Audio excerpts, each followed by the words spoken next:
Dessert au barbecue, eh bien oui, de l'ananas qu'on va faire griller, qui va mariner dans une marinade au rhum et aux épices et qu'on va servir avec un coulis de mangue et de la glace à la vanille. On commence tout de suite.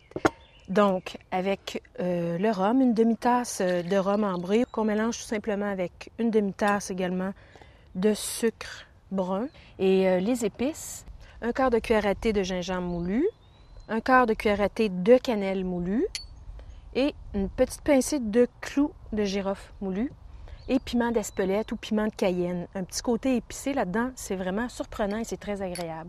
Ensuite, j'aime bien ajouter de la cardamome. On mélange le tout et on fait mijoter pendant 2 minutes jusqu'à ce que le sucre soit fondu. Quand vous choisissez votre ananas, prenez plutôt un ananas très mûr, donc jaune, brun. Il peut même y avoir des petites taches de moisissure ici à la base. Ça prouve qu'il est vraiment très mûr et il sera très sucré. On coupe tout simplement la tête et la base pour qu'il soit bien stable sur notre plan de travail. Première étape.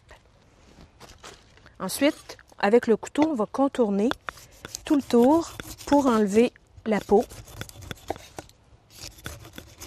On a besoin de 4 belles tranches. Ensuite, on enlève le cœur des tranches d'ananas. Je vous suggère d'utiliser, si vous en avez un vide-pomme, ça va très, très bien. Si vous n'en avez pas, ce n'est pas indispensable. On peut très bien utiliser un petit couteau d'office aussi. C'est juste un petit peu plus long et c'est moins égal comme rondeur au centre, donc c'est un petit peu moins joli, mais ça fait très bien aussi. La marinade est prête. Elle est encore chaude et c'est correct, c'est pas un problème. On fait mariner pendant 8 heures en prenant soin, bien sûr, de les tourner à 2-3 reprises pour que les saveurs s'imprègnent bien. Pour le coulis de mangue, une mangue qu'on a coupée en petits dés. On ajoute le jus d'un demi-citron pressé, fraîchement pressé. Un peu de sucre. Si la mangue est très mûre, c'est pas nécessaire. On ajoute un peu d'eau et on mélange jusqu'à l'obtention d'une consistance très lisse.